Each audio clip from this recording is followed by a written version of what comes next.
as the Foundation Day of Catanduanes. To the Committee on Local Government. House Joint Resolution number 15 entitled Joint Resolution Authorizing the National Housing Authority to award to other qualified beneficiaries the unawarded housing units in the Armed Forces of the Philippines, Philippine National Police, Bureau of Fire Protection, Bureau of Jail Management and Penology, and Bureau of Corrections, housing projects, awarded housing units that are not yet occupied, and whose ownership and possession are surrendered by their respective awardees, and housing units whose respective awards were cancelled by reason of default in the payment of amortization or for any violation of the terms and conditions of the individual loan agreement in accordance with existing laws. To the Committee on Urban Planning, Housing and Resettlement. Bills on first reading. 1599, an act raising the excise tax on tobacco products and amending for the purpose pertinent sections of the National Internal Revenue Code is amended. Senator Emmanuel Manny Pacquiao. To the Committee on Ways and Means. 1600, an act to strengthen the Office of the Ombudsman by establishing a retirement benefit system for the Ombudsman, her deputies, the Special Prosecutor, and other officials and employees performing legal, prosecution, investigation, and corruption prevention functions, augmenting employees' benefits, appropriating funds therefore and for other purposes. Senator Sani Angara. To the Committees on Justice and Human Rights, Civil Service, Government Organization and Professional Regulation, and Finance. 523, Resolution 523, Resolution congratulating and commending the Pentecostal Missionary Church of Christ, Fourth Watch, on the occasion of its 28th International Convention. Senator Joseph Victor Ejercito. To the Committee on Rules. 524, resolution expressing the sense of the Senate supporting the constitutional independence of the Office of the Ombudsman by Senators Pangilinan, Trillanes IV, Drilon, Aquino IV, Hontiveros, and De Lima. To the Committee on Rules. 525, resolution honoring the late Dr. Washington Sisip, scholar and patriot, for his ethical and transformational leadership, lifelong dedication to academic excellence, and compassionate heart for the Filipinos. Senator Ligarda. To the Committee on Rules. 526, a resolution commending javelin thrower Sandy Asusano for winning the Philippines' first gold in the 2017 ASEAN Para Games in Malaysia. Senator Emmanuel Manny Pacquiao. To the Committee on Rules. 527, a resolution commending veteran cyclist Arthos Bukay for bagging the Philippines' first medal in the 2017 ASEAN Para Games in Kuala Lumpur, Malaysia. Senator Emmanuel Manny Pacquiao. To the Committee on Rules. Communication, letter from the Office of the President of the Philippines transmitting to the Senate two original copies of Republic Act number 10952 entitled An Act Postponing the October 2017 Barangay and Sangguniang Kabataang Elections, amending for the purpose of Republic Act number 9164 as amended by Republic Act 9340, Republic Act number 10632, Republic Act number 10656, and Republic Act number 10923, and for other purposes, which was signed by President Rodrigo Roa Duterte. To the Archives. Additional reference of business. Message of the President of the Philippines. Letter of President Rodrigo Roa Duterte dated 11 October 2017, certifying to the necessity of the immediate enactment of Senate Bill number 1592 entitled An Act amending sections 5, 6, 24, 25, 31, 34, 35, 51, 79, 84, 86, 89, 90, 97, 99, 100, 101, 106, 107, 108, 109, 112, 114, 116, 148, 149, 150, 151, 155, 171, 196, 232, 237, 249, 264, and 288, creating new sections 148-A, 150-A, 237-A, 264-A, 264-B, and 265-A, all under Republic Act number 8424, otherwise known as the National Internal Revenue Code of 1997 as amended, and for other purposes, to address the immediate need for tax reforms in order to achieve a simpler, fairer, and more efficient tax system characterized by lower personal income tax rates, a broader value-added tax base, and higher excise taxes on oil products and automobiles, among others. The benefits to be derived from this tax reform measure will sustainably finance the government's envisioned massive investments in infrastructure to encourage economic activity and job creation, as well as increase the public budget for health, education, and social programs to alleviate poverty. To the Committee on Rules. Messages from the House of Representatives. Letter from the Speaker of the House of Representatives dated August 17, 2017, pursuant to Joint Resolution 2, 11th Congress, constituting the Legislative Oversight Committee on the Visiting Forces Agreement, designating Representative Ana Cristina Isgo as co-chair of the aforementioned Congressional Oversight Committee, having been elected chairperson of the House Committee on Foreign Affairs, Vice Representative Linabel Ruth R. Villarica on August 9, 2017. To the Committee on Rules. Letter from the House of Representatives informing the Senate that on 9 October 2017 it concurred with the Senate amendments of House Bill number 4942 entitled An Act Creating a Barangay to be known as Barangay Pudo in the municipality of Natunin Mountain Province. To the Archives.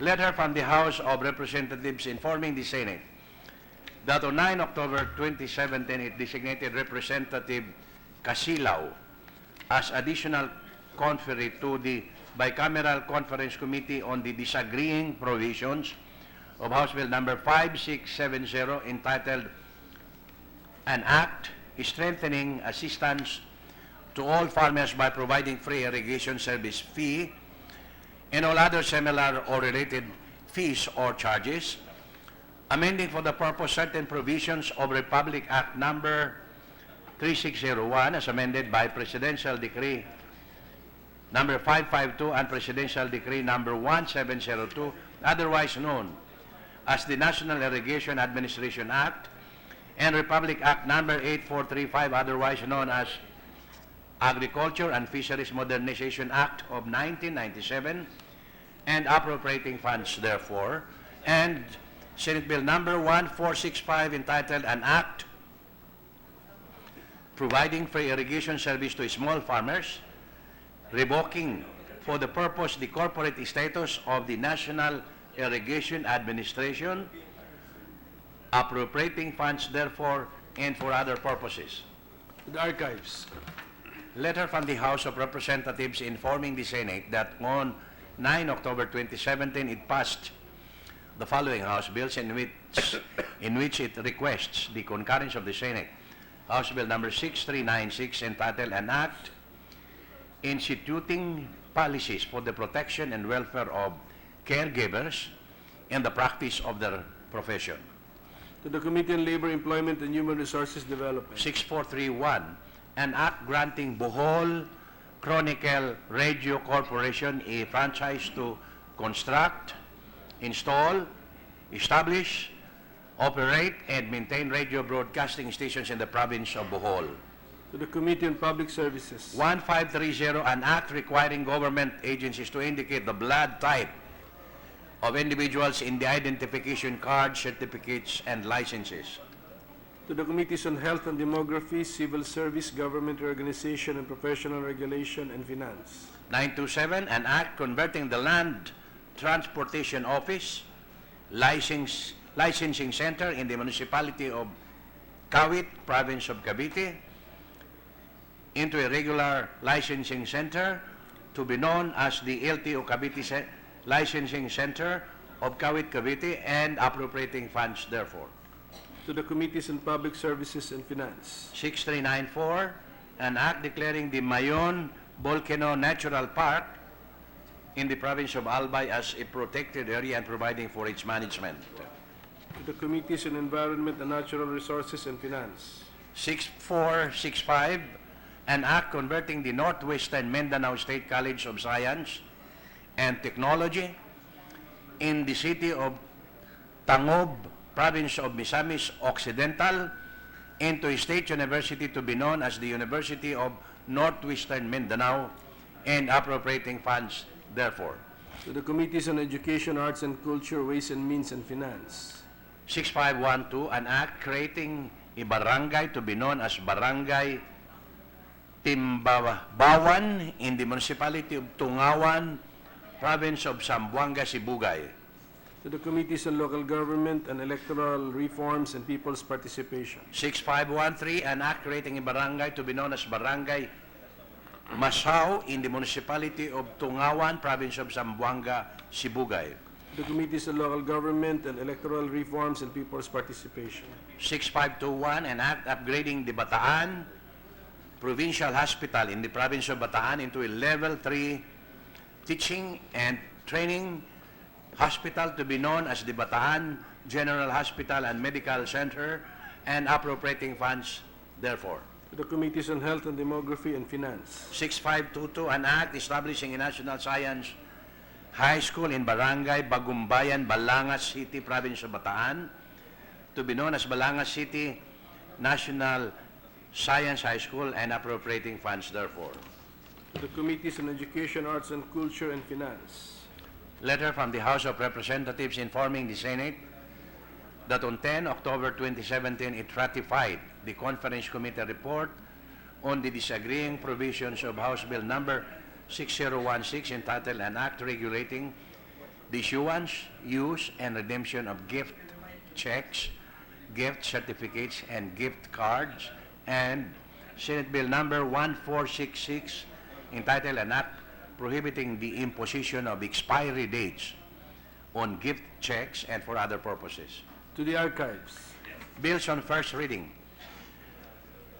1601, an act establishing the National Institute of Strategic Studies in the University of the Philippines system, defining its functions, providing its financing, and for other purposes. Senator Escudero. To the Committees on Education, Arts and Culture and Finance. 1602, entitled An Act Granting Philippine Citizenship to Kwok Hing Carlos Yeong. Senator Saveri. Bakit sa rules ito?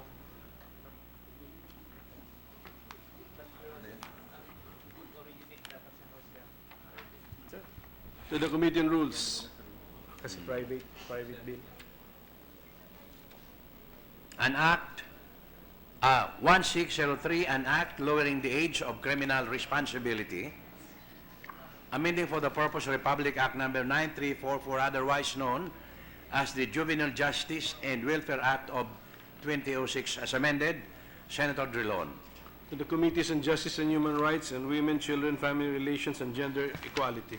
1604, an act to further strengthen the Office of the Solicitor General by providing for its powers and functions and redefining, expanding, and rationalizing its organization, thereby amending Republic Act number 9417 and repealing Republic Act number 2327, Executive Order numbers 1 and 2, series of 1986, and all related laws, and appropriating funds therefore and for other purposes, Senator Saberi.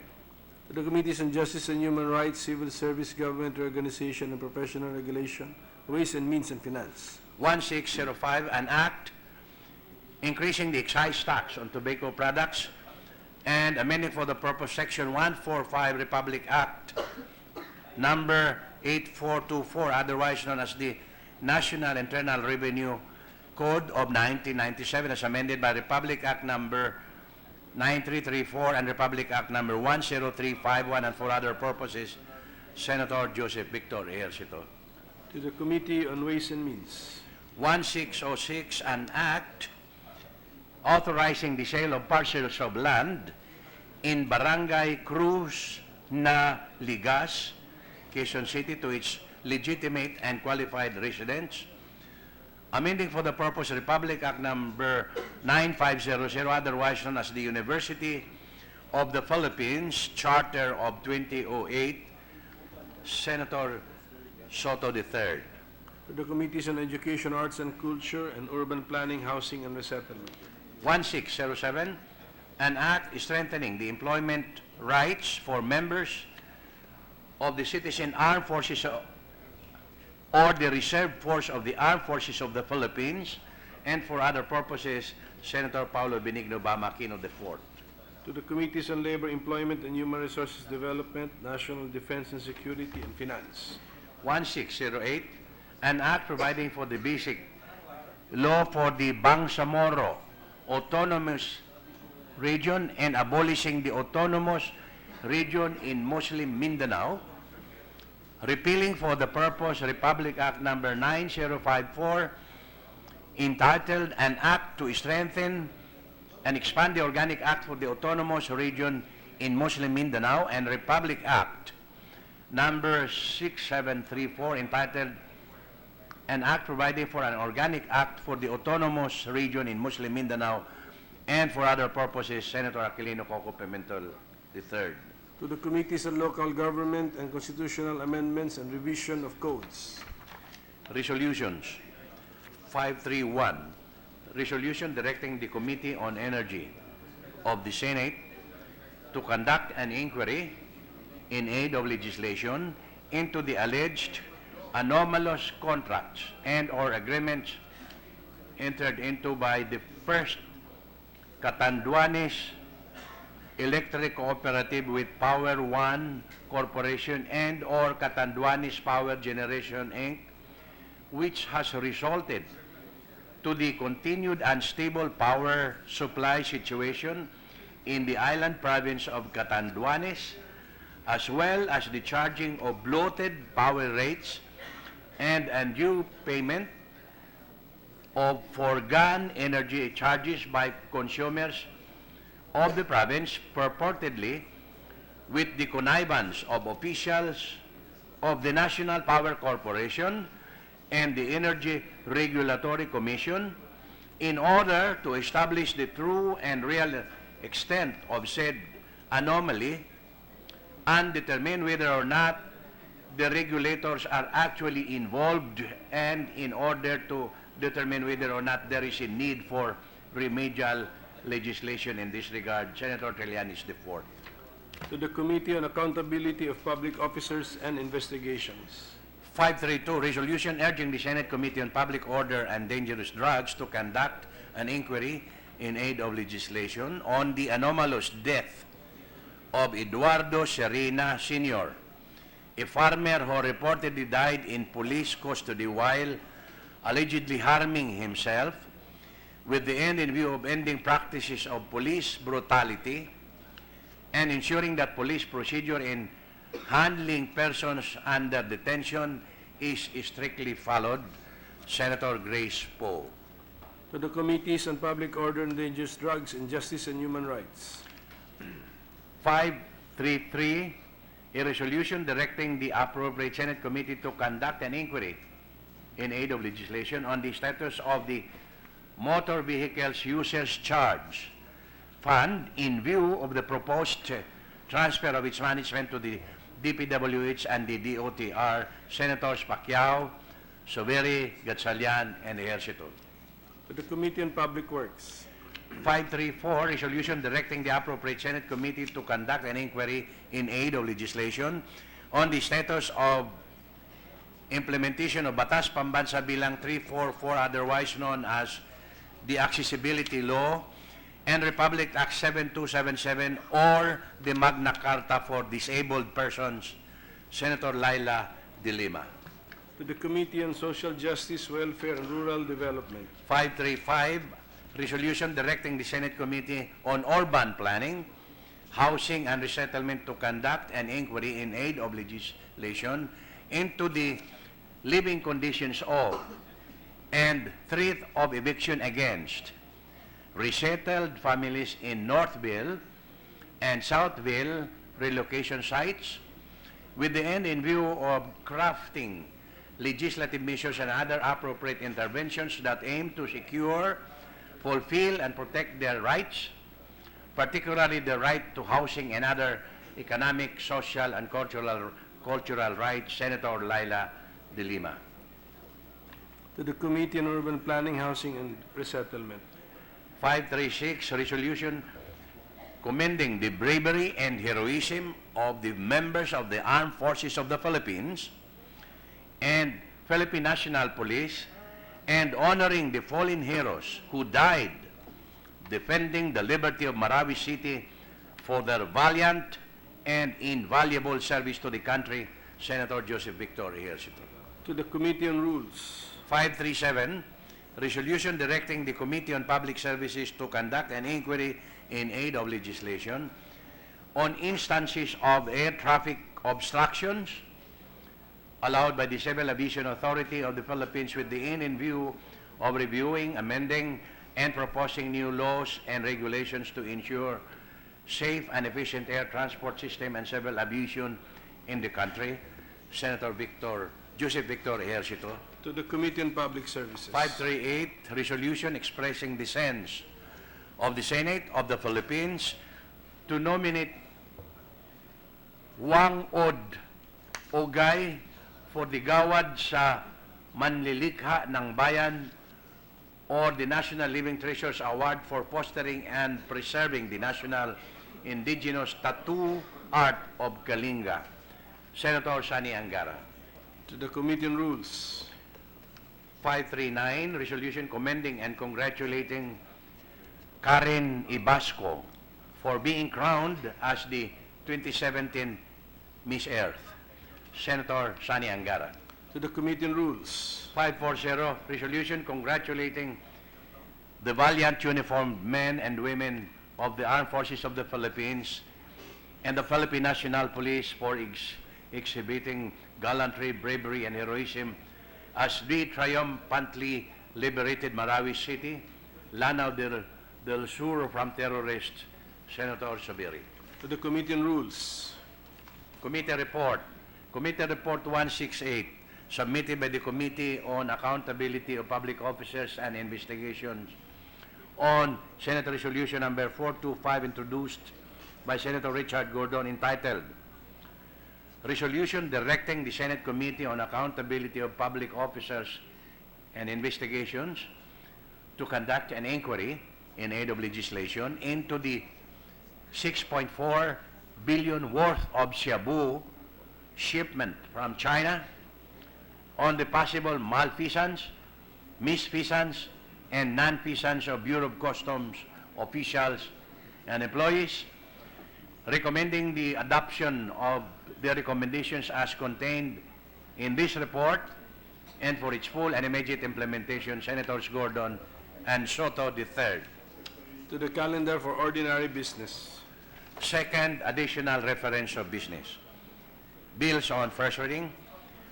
1609, an act amending Republic Act number 8049, entitled An Act Regulating Hazing and Other Forms of Initiation Rights in Fraternities, Sororities, and other organizations, and providing penalties therefore and for other purposes. Senator Paulo Benigno Bam Aquino IV. To the Committees on Public Order and Dangerous Drugs and Justice and Human Rights. 1610, an act integrating education on the 1987 Constitution of the Republic of the Philippines in the grade 12 senior high school curricula of all public and private educational institutions. Senator Pangilinan. To the Committee on Education, Arts, and Culture. 1611, an act fixing the validity period of the license to own and possess, permit to carry outside of residence or place of business and registration of firearms. Amending for the purpose Section 7 and 19 of Republic Act Number 10591, otherwise known as the Comprehensive Firearms and Ammunition Regulation Act. Senator Zuberi. To the Committee on Public Order and Dangerous Drugs. 1612, an act transferring the new Bilibid prison from Barangay Poblacion, Muntinlupa to the Fort Magsaysay Military Reservation, Nueva Ecija. Senator Richard Gordon. To the Committees on Justice and Human Rights, Public Works, and Finance. 1613, an act further strengthening the Office of the Solicitor General by increasing its powers and functions and redefining, expanding, and rationalizing its organization, repealing for the purpose Republic Act Number 9417, Republic Act Number 2327, and Executive Order Numbers 1 and 2, Series of 1986, appropriating funds, therefore, and for other purposes. Senator Lacson. To the Committees on Justice and Human Rights, Civil Service, Government Organization, and Professional Regulation, Ways and Means, and Finance.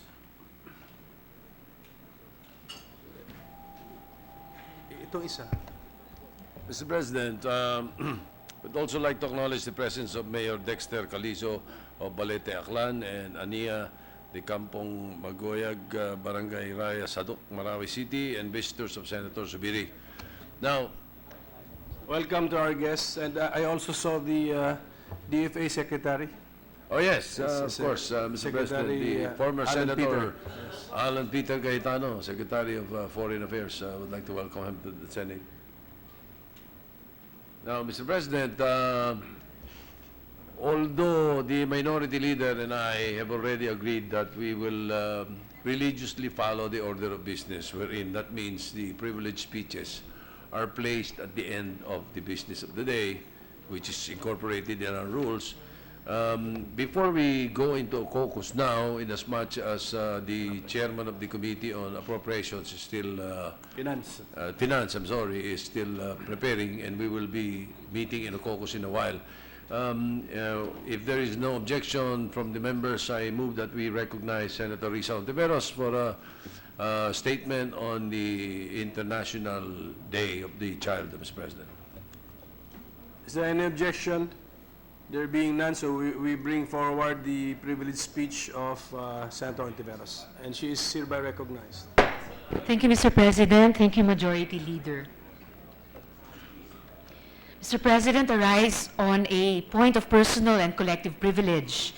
Today we celebrate the United Nations Universal Children's Day. The month of November also marks the celebration of National Children's Month in accordance with Republic Act Number 10661, or the Special Protection of Children Against Abuse, Exploitation, and Discrimination Act.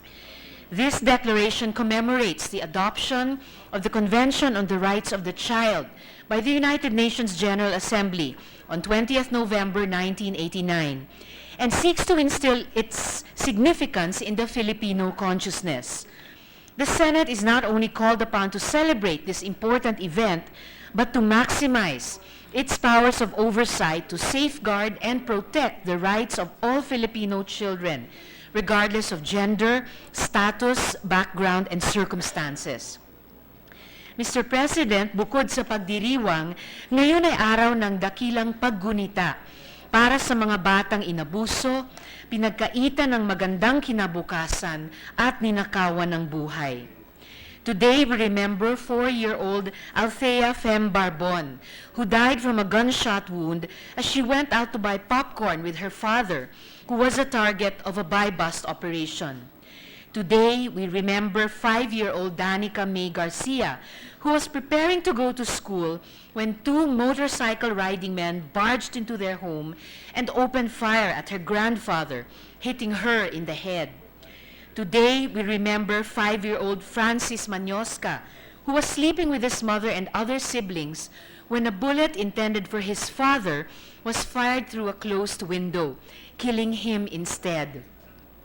Today, we remember 17-year-old Kian De Los Santos, who was captured on CCTV being dragged by the police and later found dead in a nearby vacant lot with several bullet wounds piercing his body.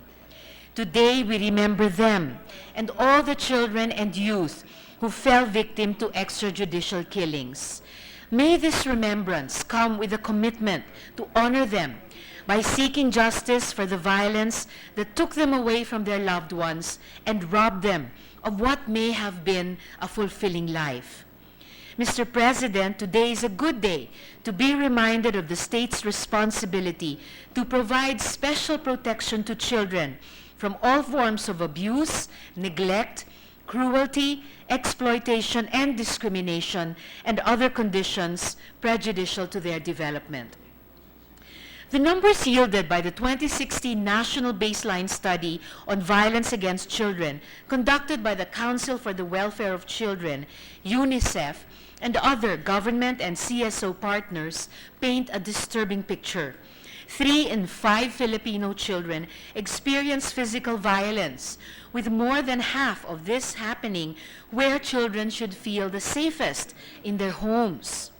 Sexual violence is experienced by 1 in every 5 Filipino children below the age of 18. As it victimizes both girls and boys, sexual violence chooses no gender. The age of sexual consent and the age of statutory rape in our country is a related concern. At 12 years old, ours is among the lowest in the world. This low level of legal protection presents greater risks to children for sexual exploitation and abuse. The vulnerability of our LGBT children to all forms of violence should likewise be underscored. Not only are they subjected to physical and psychological violence, but almost 1/3 suffer from sexual violence. We also need to expand our understanding of the definition of child pornography to include, for instance, live streaming of sexual acts. Rapid technological advancements have abetted the rise of online violence. While we can take comfort in the fact that we have laws like the Anti-Child Pornography Act of 2009, the Anti-Trafficking Act of 2003, the Cybercrime Protection Act of 2012, and the Anti-Bullying Act of 2013, lack of public awareness and the weak enforcement of these laws have rendered our children more vulnerable to sexual violence and cyberbullying. Mr. President, with these alarming realities of violence against children in our country, we need to ensure the implementation of the Philippine Plan of Action to End Violence Against Children, which seeks to address socio-economic risks by ensuring that economic policies have clear connections to reducing violence against children, promote a safe environment for our children, ensure that child protection systems are functional by exercising oversight powers, and strengthen our justice system, particularly our family courts, so that victims of severe cases of violence are swiftly resolved in the best interest of the child. Mr. President, esteemed colleagues in the Senate, violence against children is all around us, happening in all spheres of their young life, at home, in school, and in the community, in the workplace, in the digital and environment, and in institutions. This exposure to violence is without regard to a child's gender, status, background, and circumstances in our country.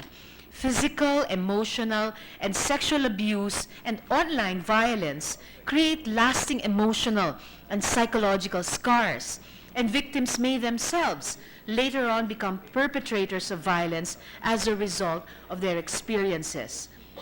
The burden of violence to society comes at an immense cost in the form of additional expenses on health care, child welfare support services, as well as the increased costs to the criminal justice system when child victims are at increased risk of becoming children in conflict with the law, among others.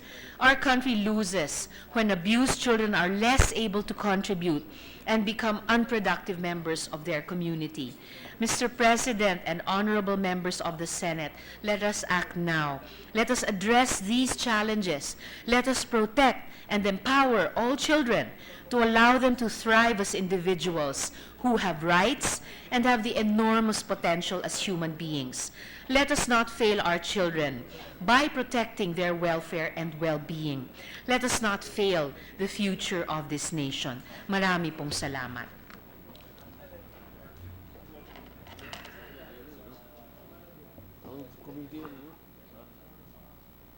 Mr. President, I move that we refer the statements made by the Senator Tiveros to the Committee on Women and Family Relations Any objection? and Gender Equality, Mr. President. Yes, Committee on Women, yes. Any objection? Hearing none, motion is approved. Mr. President, may we invite now all members of the Senate? With the permission of the Majority Leader. Yes, Senator Subiri, Mr. Senator President. Subiri. Just a bit of housekeeping, Mr. President. I'd like to inquire, earlier referred, Senate Bill number 1611, an act fixing the validity period. Sorry, Mr. President, I don't have a voice, so I sound like this, but it's an act fixing the validity period of licenses to own, possess, permit to carry outside the residence. I guess this is a firearms law. Introduced by myself. I don't recall signing any measure. We'd like to ask the Secretariat to please pull out that particular bill because I don't think that's my bill. It's probably a typographical error. So, thank you, Mr. We President. will give you a report Maybe later. earlier. Pero kung ikaw, pareho lang tayo. Secretariat, please find out who the real author is. Thank you. Thank you. Mr. President, may I invite everyone to the Senators' Lounge, all the senators for a caucus being asked, requested by the Chairman of the Committee on Finance, Senator Loren Ligala. So I move to suspend the session for a few minutes. Session is suspended for a caucus. Ano, kanino?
Si Nancy yata sa reception.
siya.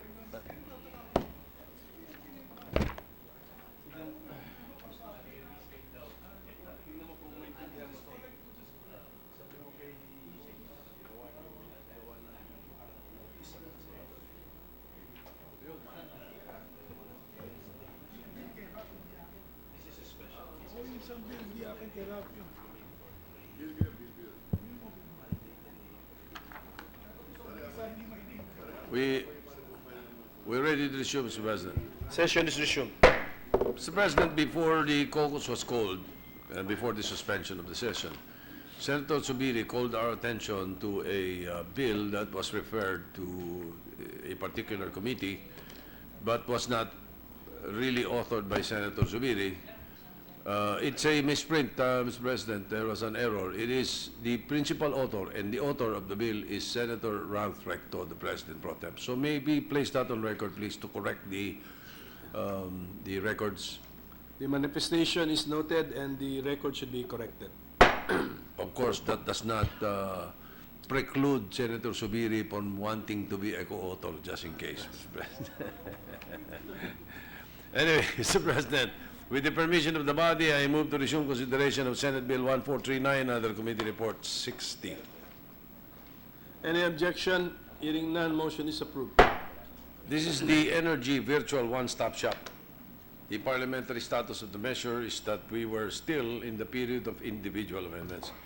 There was one amendment left, and this was being proposed by Senator Ontiveros to the sponsor, Senator Sherwin Gatchalian.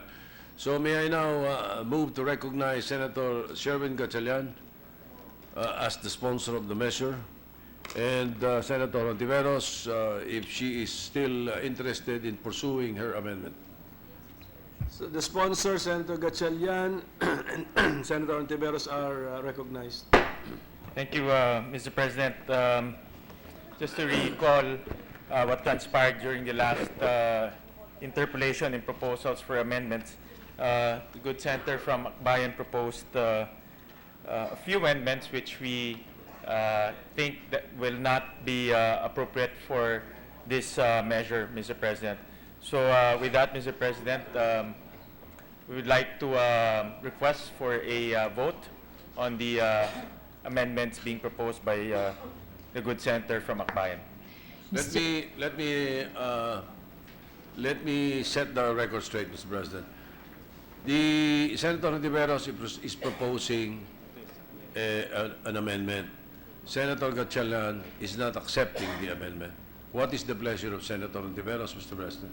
Mr. President, with the indulgence of the good sponsor and all the colleagues, Mr. President, I just wish to reiterate the brief introduction to my proposed amendment to the good sponsor.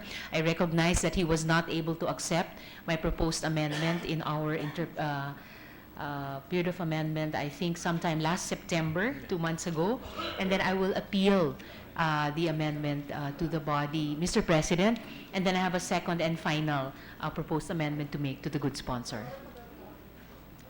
So can we be refreshed on what is the pending issue? Yes, Mr. President, with your indulgence and with the indulgence of the good majority leader and of course the good sponsor, I prefaced my proposed amendments, a couple of proposed amendments with this, and I'm glad that there are more members of the chamber on the floor now because it's a message that I would like to share with all of us. Mr. President, the Civil Code states that a contract does not exist unless there is consent of the contracting parties, an object which is the subject matter of the contract and the cause of the obligation which is established.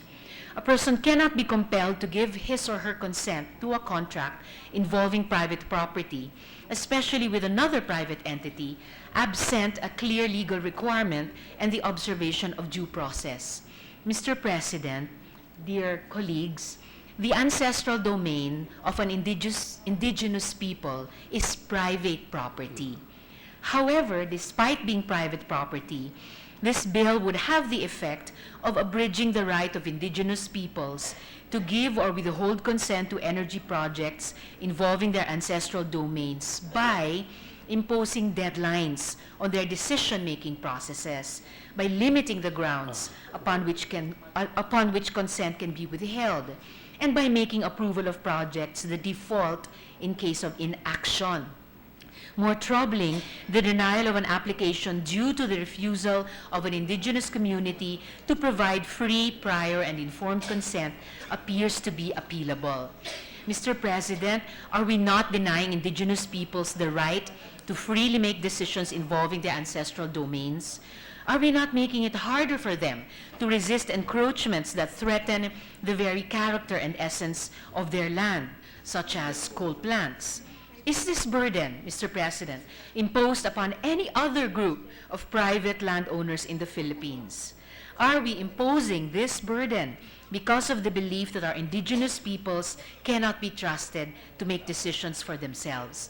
I respectfully submit, Mr. President, that the imposition of limits on the decision-making process of indigenous peoples is inconsistent with the IPRA.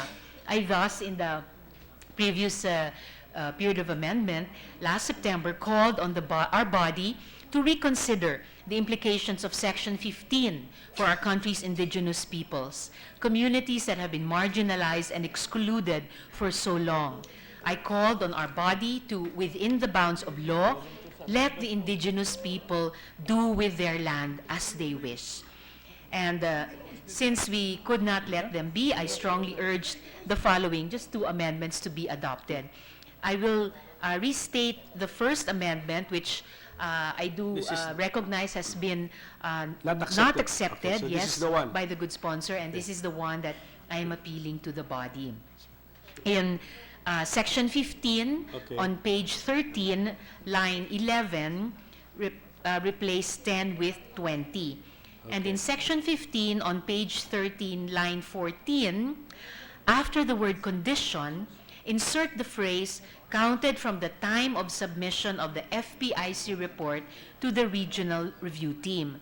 Thus, Section 15 on page 13, lines 10 to 15 as amended, would read, if accepted by the body, Section 15, Indigenous Cultural Communities or Indigenous Peoples, actions on applications with the NCIP shall be released within 20 calendar days in the case of a certificate of non-overlap and 75 calendar days in the case of free, prior, and informed consent or certification precondition, counted from the time of submission of the FPIC report to the regional review team.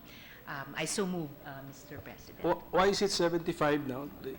My version has 45. Has that been amended previously? Yes, Mr. President, it was amended by Senator Zubiri. So you made during it the last, 75? Okay, sir. So, okay. So that has already been Mr. not President, accepted.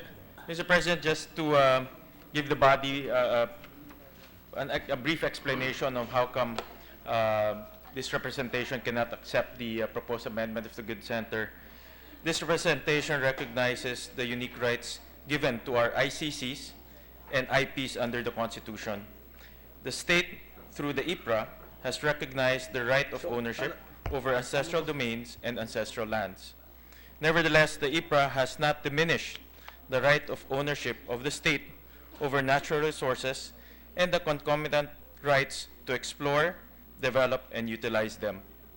The exploration, development, and utilization of natural resources are crucial for energy generation projects in order to ensure energy security for the development of the economy. The Energy Virtual One-Stop Shop Bill attempts to balance these two rights through the inclusion of a special provision for ICC and IPs. The bill does not intend to remove the right to ownership or hamper their unique decision-making process. Rather, the intent is to place a timeline on such processes so as to give certainty to the energy generation project. Furthermore, the commissioners of the NCIP, as the advocates of the ICC and IPs, were invited to participate in the committee hearings and the technical working group for this measure. However, they failed to do so. We cannot let the fate of the country's energy security be held up by decision-making processes with unlimited time frames. For this reason, Mr. President, I cannot accept the second, the amendments of the good senator from Akbayan. Mr. President, if I may briefly, as I shared with the good sponsor when we discussed this before the resumption of the period of amendments, I do appreciate the good sponsor's effort, consistent effort, to seek balance even in bills of this nature. I, however, pointed out to the good sponsor and wish to point out to our other colleagues that for lowland, non-indigenous peoples like most, if not all of us here in this chamber, then the current form of the bill would appear to us to be balanced. However, it is my understanding that in the understanding not only of the NCIP, whom I regret failed to accept the invitation of the good sponsor to represent their constituents, but it is my understanding from Akbayan's indigenous peoples partner organizations that for them the balance is reflected in the IPRA, or the Indigenous Peoples' Rights Act. And our attempt to place a timeline or time frame or deadline on such a process as securing their free, prior, and informed consent would have the effect of disturbing that balance that they fought so long and hard to achieve through the IPRA, Mr. President. What's the pleasure of Senator Subiri? With the permission of Senator Risa and Senator Gatchalian, if I may, with my experience Go ahead, sir. with renewable energy projects, Mr. President, there have been applications pending with the NCIP that last even up to 2 years for approval on these permits, Mr. President. I believe it's similar to my ease of doing business, the measure of Senator Gatchalian. The NCIP can choose to not to approve the request, but they must act on the request. So for example, in the community, if they refuse to put up a coal-fired power plant, then they will say so, and the NCIP now will come up with that decision that they will not give a permit to utilize their area, but they have to act within the time frame. In other words, sa amin, 20 working days under our ease of doing business, with an extension, one extension allowed of another 20 working days. After that, they must come out with a report and show cause why they approve or not approve the permit. Kaya maganda po ito, Mr. President, because my experience in putting up a solar power facility in Bukidnon, 1 year and 4 months for a non-compete, yung hindi kasama. Certificate of non-overlap. No, Certificate of it's not certificate because the property was titled, therefore it's not even part of an NCIP or ancestral domain. And yet it took them 1 year and 4 months, non-coverage, certificate of non-coverage. Thank you, Mr. President. And it took them so long to send a team to inspect. It took them 1 year and the decision came out 4 months after. Because of that, pending yung projects. It nakatiwangwang, whether it is hydro, whether it is solar. So, Mr. President, we will not stop them with the rights. The rights continue, but they must decide within a time frame. I think that is an agreeable or acceptable practice. This is being done in all other countries that have also indigenous peoples, Mr. President. Thank you. Thank you. So the proposed amendment has been rejected by the sponsor. Is the body ready to vote on the proposed amendment by Senator Ontiveros? Mr. President, if you would allow just a brief note on the previous statement of the good gentleman from Bukidnon. The tribe is not the NCIP. It will take time to gather them and for them to discuss and agree. And of course, Mr. President, this bill 90 days. and its possible implication to the IPRA is not exactly equivalent to the ease of doing business. Our indigenous peoples have their own life ways, even in economics, that they say date from time immemorial, as they put it. And the fact that we have these indigenous peoples in our country may present certain challenges to us, but I believe also, Mr. President, a certain richness and unique contribution they make even to our economic and particularly our energy development. So I just would like to make that of record also, So Mr. are we President. ready? Okay. So those in favor of the Ontiveros amendment, please raise your hand. Okay. Those not in favor, please raise your hand. Before the voting, may I? Oh, we cannot Sorry. interrupt a voting, ma'am. We cannot interrupt the voting. I have an intervention. Okay, so the proposed amendment is lost. Senator Legarda, what's your pleasure? Well, how can I reverse the vote? I wanted a compromise. I was going to suggest a compromise to the Ontiveros amendment because first, on one hand, I agree that there should be an expeditious processing of governmental processes in all agencies of government. On the other hand, we should protect the rights of the indigenous people. So the compromise would have been if it were non-extractive and if it was a renewable energy project that does not adversely affect the indigenous peoples and will in fact enhance their communities, then we have the expeditious processing. But if it's a generation project that is fossil fuel based, then let it take its natural course. That was supposed to be my amendment. So I can, if that amendment was lost, I can perhaps at the proper time submit my amendment to reintroduce the Ontiveros amendment as amended. If she lost That's in that correct, vote. ma'am. That's correct. Correct? Because I agree With- with Senator Subiri and many others. I've seen how in local governments, in government agencies, regional and national, it takes not months, but years. And our country is one of the worst places in doing business. Para bang ayaw natin magkaroon ng negosyo at investment dito, dayuhan man o Pilipino. So tama itong batas si Senator Gatchalian na ginagawa.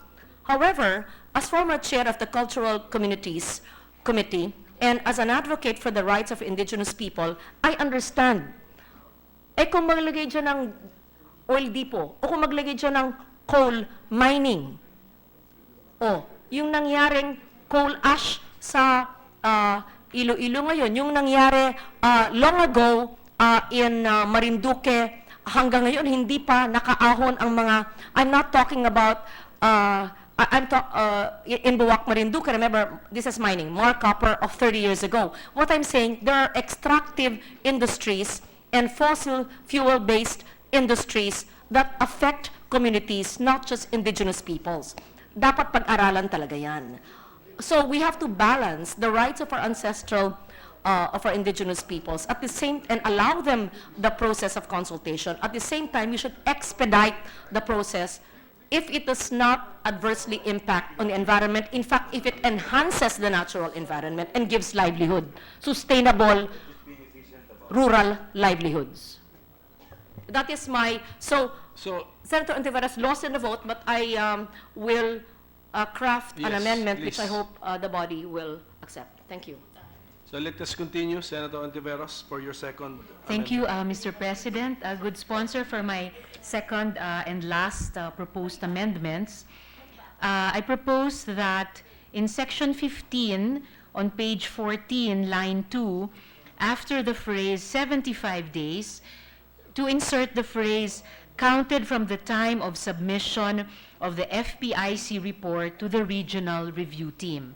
Thus, section 15 on page 14, line 2, as amended, shall now read as follows.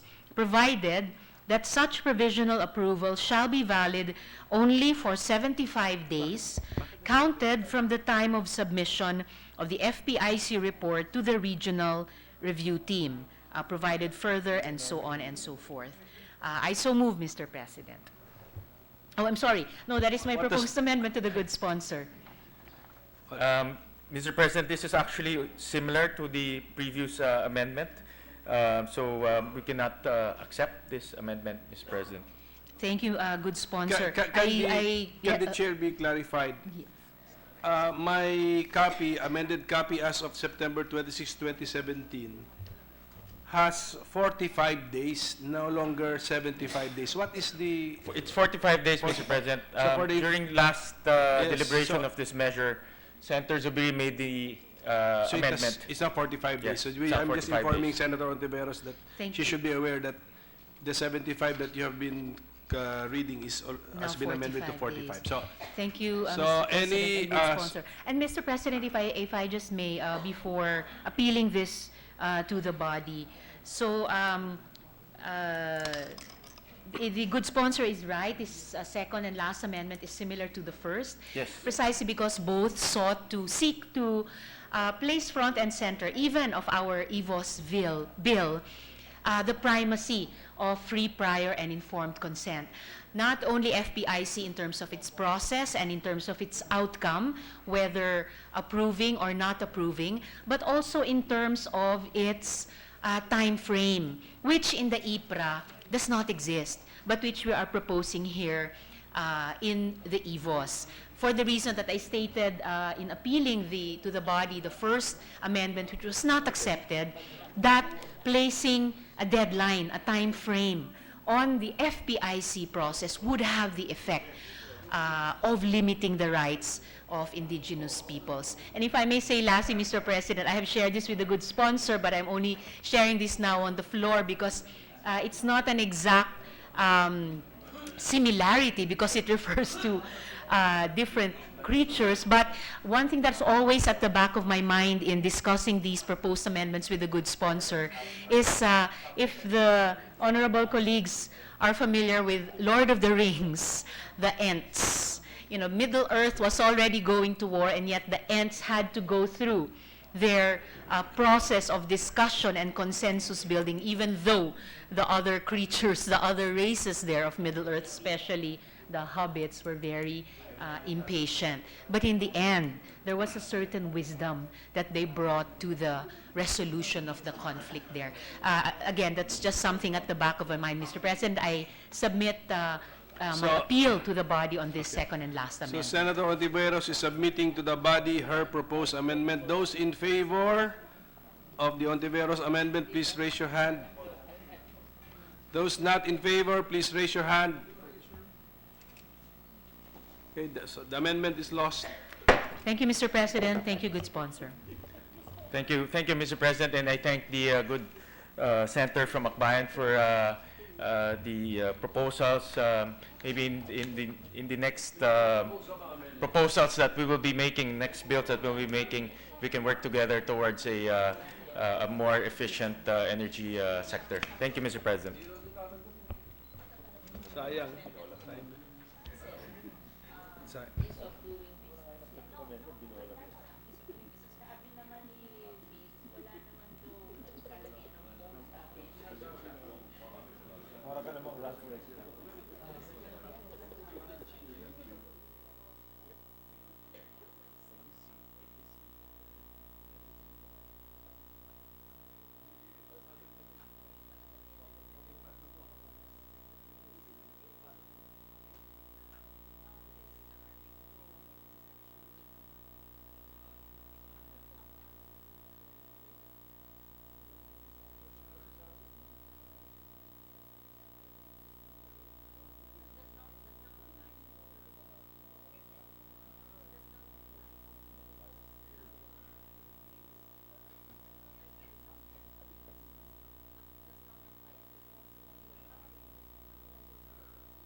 Session is suspended.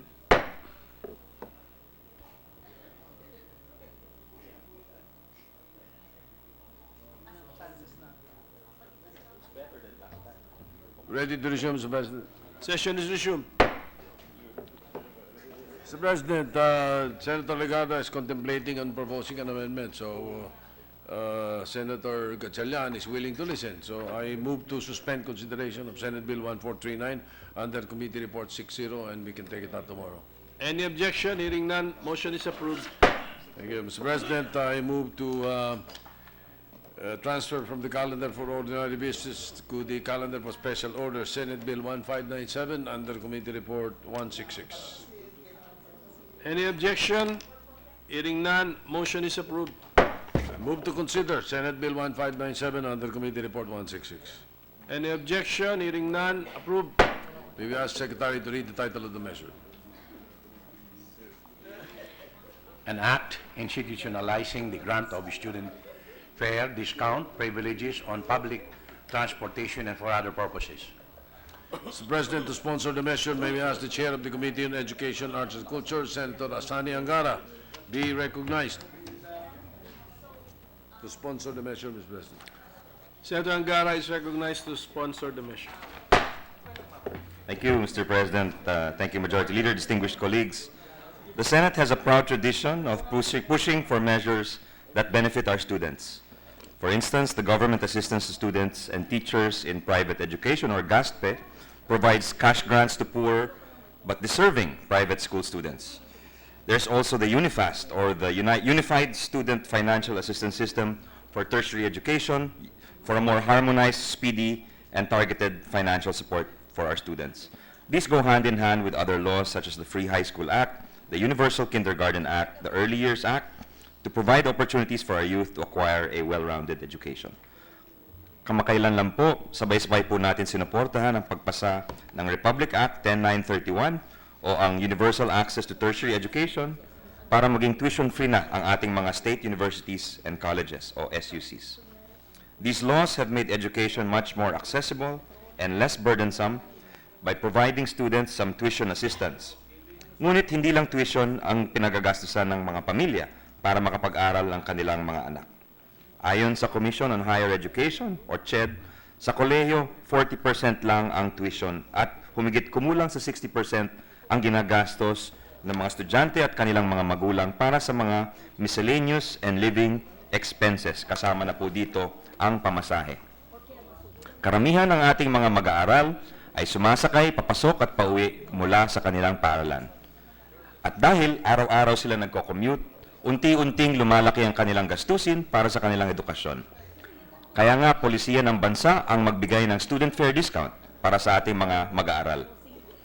Kamakailan lang po, naglabas ang LTFRB ng isang memorandum circular na nagsabing pwede na po ang student discount tuwing Sabado at Linggo kapag summer break at tuwing may legal at special holidays.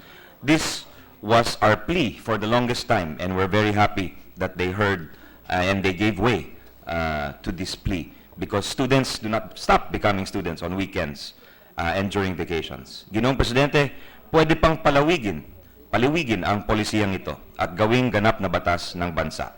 Kaya po tayo tumatayo ngayon para i-sponsor ang Senate Bill 1597 sa ilalim ng Committee Report 166. Nagpapasalamat po tayo kay Senator Chis Escudero, Chairman ng Senate Committee on Education, para sa mabilis na pag-aksyon sa panukalang ito at sa pagbigay ng otoridad sa inyong lingkod para i-sponsor ang panukalang ito. Student fare discounts, Mr. President, are not new. In fact, students from many countries have enjoyed this privilege. Ako nga po, nakinabang dahil may student fare discount. Nung nag-aaral po tayo sa Inglaterra, nakakuha po tayo ng 30% discount sa mga bus, tram, train, subway at ferry.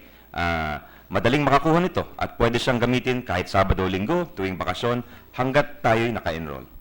Isa sa aking mga staff na nag-aaral po sa Canberra, Australia, ay nagsabing may karanasan siya bilang tumanggap ng student public transport discount. Pinakita lang niya po yung kanyang student ID upon purchasing a transit card to enjoy fare discounts of up to 40 to 50%. In 2012, New South Wales began to offer a 35% discount on public transport for overseas students as part of their bid to boost the New South Wales economy. Marami din pong bansa sa Asia tulad ng Singapore, Hong Kong at Japan ang nagbibigay ng student public transport discount. Mababatid ang kanilang pag-aaruga at pagmamalasakit para sa kanilang mga mag-aaral. In 2016, a remote train station in Hokkaido, Japan, attracted the attention of the world as it remained open just to serve one high school student who at the time used it to go to school every day. Isang estudyante lang po ang gumagamit ng stasyon na yun. Dapat daw isara yung stasyon na yun in 2015. Pero nung nalaman nila na merong isang estudyanteng sumasakay doon, hindi po sinara yung stasyon na yun. Mr. President, we should learn from this instance and strive to emulate the level of care and concern for our students.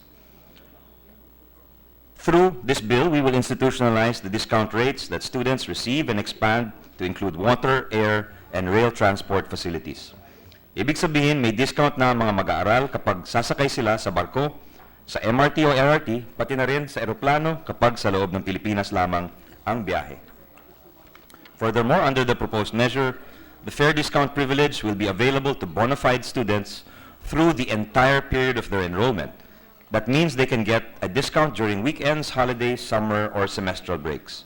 They can now participate in out-of-class research work and group projects without worrying about whether they have enough money to go around. Our measure will also benefit certain students, such as medical interns, and those undergoing military training, specialized studies, and technical and vocational courses, who are required to report during such days and periods. Students traveling abroad specifically for education, training, and competition shall be exempted from paying the travel tax upon proper showing or proof of documentation of their intended purpose. This measure will definitely bring relief not just to over 20 million public and private students, Mr. President, but also to their families. This is especially more significant to the beneficiaries belonging to the indigent, depressed, and underprivileged sector that rely on public transportation services. This measure will further enable our young to widen their scope of learning beyond their classrooms. As they receive discounted fares, they will be encouraged to explore new places such as museums, galleries, parks, and historical places where additional learning can take place. This in turn helps them to aim higher. I believe the Senate can stretch just a little bit further to make these student discounts happen for them, Mr. President. Ginoong Presidente, paigtingin pa sana natin lalo ang ating pagsuporta para sa ating mga mag-aaral, ang di maikakailang kinabukasan ng ating bansa. Maraming salamat po, Mr. President.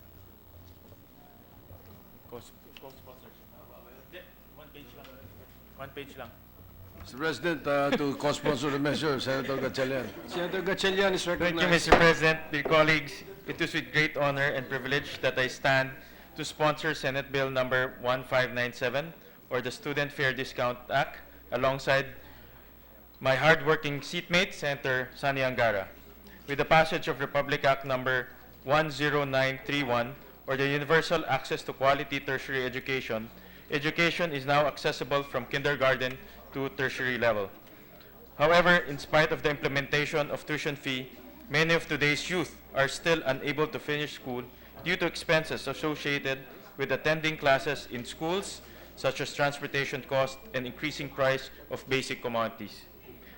The Student Fare Discount Act seeks to minimize the burden of other incidental education-related expenditures that our students have to hurdle on a daily basis by institutionalizing student fare discounts. All children deserve access to the tools necessary for good education, in the same vein that we provide relief to our senior citizens and PWDs.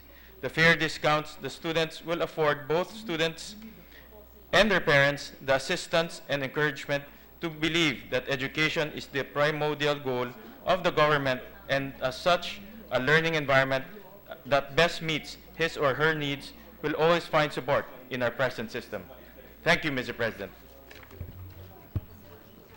Mr. President, to give time to the Senator Poe is other... raising her hand, Majority Leader. Yes, Senator. Senator Grace Poe would like to co-sponsor the measure, Mr. President. Senator Poe is recognized. I would like to thank Senator Angara and Senator Gatchalian for this particular measure, and I would like to manifest to be a co-author also of this particular initiative. I would also like to say na marami talaga sa ating mga estudyante, hindi lamang tuition ang problema nila, kundi yung mga pang-araw-araw na allowance. Kaya napakaganda pong hakbang ito na sana ay maipasa natin agad sa Senado. Maraming salamat po. With that, Mr. President, to give time to the other senators to study the bill, I move to suspend consideration of Senate Bill 1597 under Committee Report Is there any 166. objection?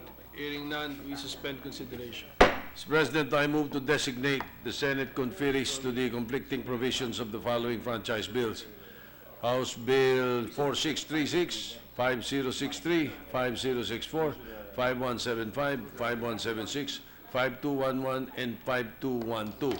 Chair is Senator Grace Poe. Members Soto, Ejercito, Aquino, Mr. President. Okay, so designated. Thank you, Mr. President. I move to adjourn the session until 3 o'clock in the afternoon of Tuesday, November 21, 2017. Any objection? There being none, session is adjourned until 3 o'clock the afternoon of Tuesday, November 21, 2017.